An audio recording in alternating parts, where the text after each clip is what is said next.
So we're given a coordinate system already, so I'm going to stick with that one. That's a y, not a v. It got cut off.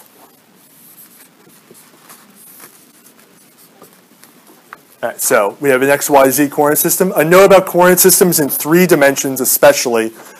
If we are not given, well, either check if you're given one, or if you're making your own, make sure that you are only ever using a right-handed coordinate system, because a lot of the calculations we do rely on that.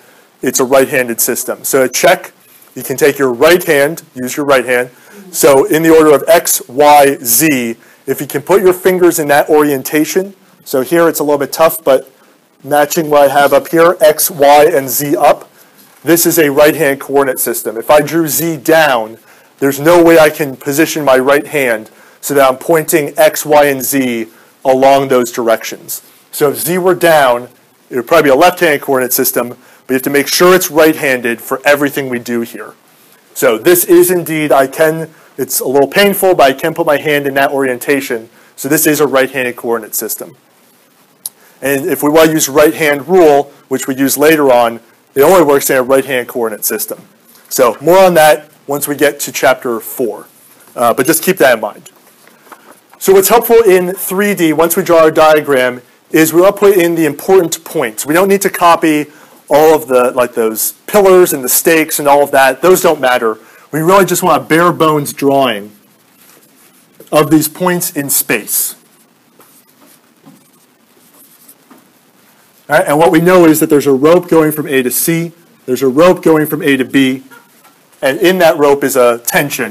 So there's going to be a force that points from A to C, which we call Fc, and there's a force pointing from A to B, which we call Fb.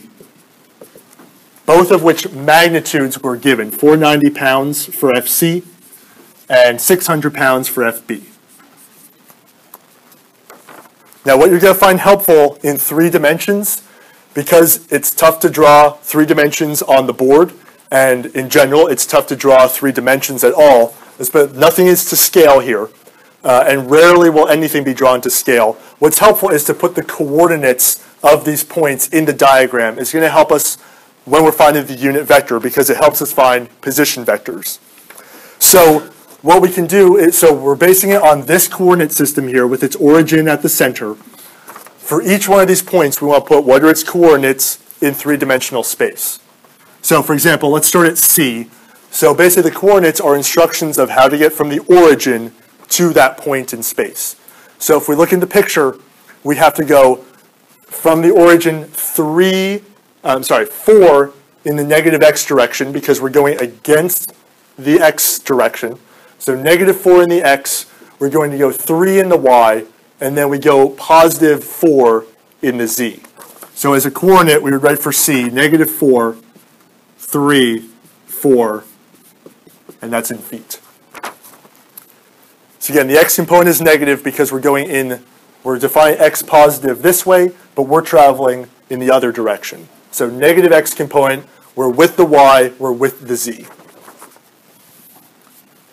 For B, to get from the origin to B, we don't have to go anywhere in the x because it's in the yz plane. We have to travel 4 in the y, and then we have to travel 2 in the z direction. So 0, 4, 2 is the coordinates of B. And then for A is in the AZ plane. To get there, we have to go 2 in the x direction, nowhere in the y, and then 6 in the z. And that's also in feet.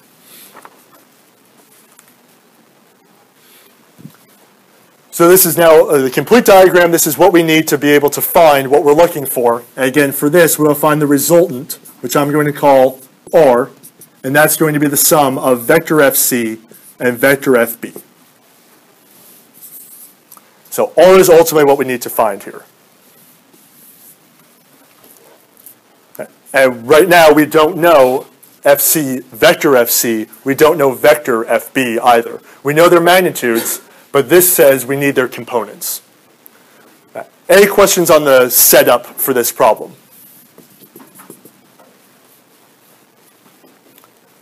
All right, so what we have to do next Again, we want to get here, we need these things. So let's start by finding these things individually. At that point, adding them is easy. It's just like we did in 2D. So we need to find vector FB. Well, we can write it, any vector we can write as its magnitude times its direction. All right, so notice here, this is a vector. That's the magnitude of FB, which actually we were given in the problem, is 600 pounds. What we don't know is its direction at the moment.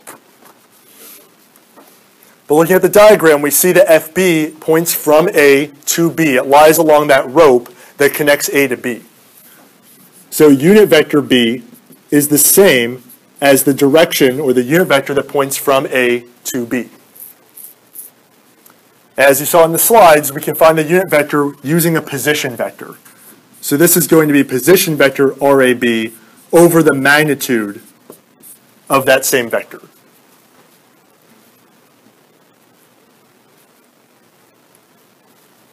All right, so if we know that, that is how I define the direction of this force B, and then I'll be able to get B in its FB in its component form. So again, we have to find RAB. So this is where the coordinates come in handy, because we can find the position vector. This tells us basically, if we're standing at A, what are the three directions we have to take to get to B. And we can find that easily by taking the coordinates of the end point, minus the coordinates of the start point is the easiest way to find this. So these are already given to us, or we already wrote them down. So 0i plus 4j plus 2k, or the coordinates of B, minus the coordinates of A, 2i, 0j, 6k.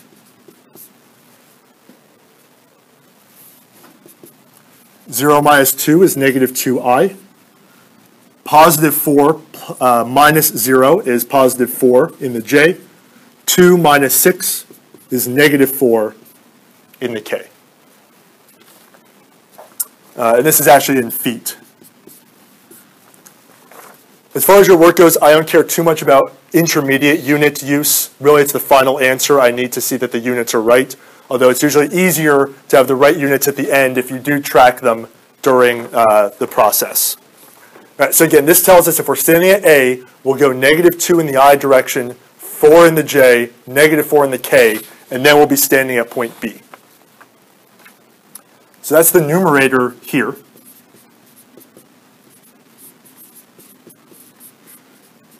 How do we find the magnitude of this vector? Because that's what we have to do is normalize this vector, which means we take the vector and divide it by its magnitude. Yeah. You take the square root of 2 squared plus 4 squared, and negative 2 squared plus 4 squared plus negative 4 squared. Right, so it's the same thing we did in 2 dimensions, where we called it Pythagorean theorem because there were only 2 dimensions. Here we have 3 dimensions, but it's really the same process. It's the more generally the distance formula. So 2 squared plus 4 squared plus 4 squared is 4 plus 16 plus 16. So that's 4 plus 32 is 36. Square root of 36 is 6. So the magnitude is 6. So again, 2 squared plus 4 squared plus 4 squared is 36. Take the square root of that, and we get back to 6. This one, well, it's in the book, so it works out very nicely to nice round numbers. In general, you will get decimals, though, for this. So here it turns out nicely, negative 1/3 I plus 2/3 J minus 2/3 K. If you're working with decimals, if you don't have a nice round number here, 3 sig figs are good for these. Each value is less than 1, or between 0 and 1. And what we can do is, at least at this step, when you're early on working with unit vectors, is verify you did this right. If we take the magnitude of this, if it is indeed a unit vector, it has to have a magnitude of 1. So 1/3 squared is a ninth, plus 4/9 plus 4/9 is 9/9. So this indeed does have a magnitude of 1. Questions on finding this unit vector. So again, what does this tell us? If we're standing at point A, this is basically the heading we have to point our head in to be looking at point B. We don't know how far we have to travel on this. Well, we have to travel 6, but this only tells us which way to face, not how far to go. And the reason we found this is because the direction pointing from A to B is not only the direction of the rope, but also the direction of the force FB. Now we're ready for the last step. We can find vector FB because we know the magnitude because it was given to us. We just found its direction.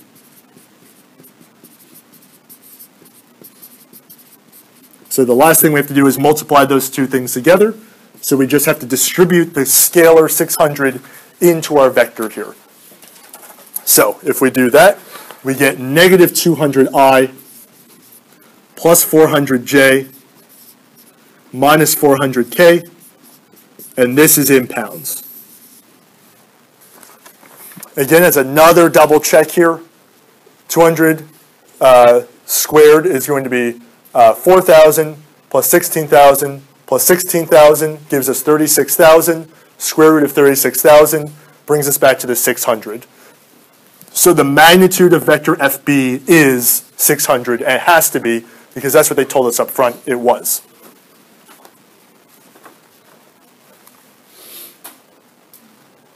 All right, questions on any of the steps here for breaking FB into its component form?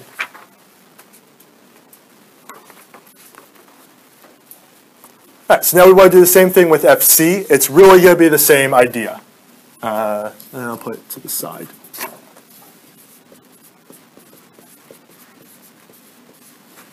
All right, so FC we were given is 490 pounds.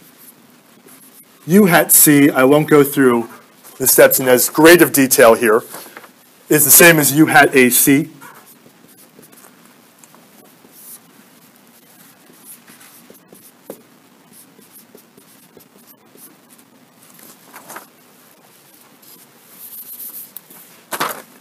All right, so the position vector from A to C is going to be the coordinates of C minus the coordinates of A. So I'll write this down without going through all the details on this one. So negative 6I plus 3J minus 2K over, so the magnitude of this is going to be 36 plus 9 plus 4 is 49. Square root of 49 is 7. So again, by design, it's a nice round number, but it doesn't have to be.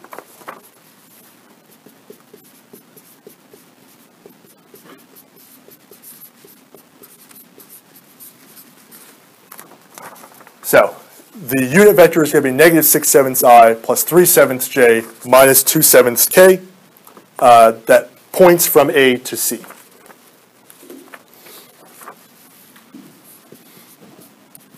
So finally, vector FC is going to be 490 times U hat C. I won't write it down. Again, it's just that again. So distribute the 490 into the IJK components, and we'll get FC in its component form. So that's going to be negative 420I plus 610 plus 210J minus 140K pounds.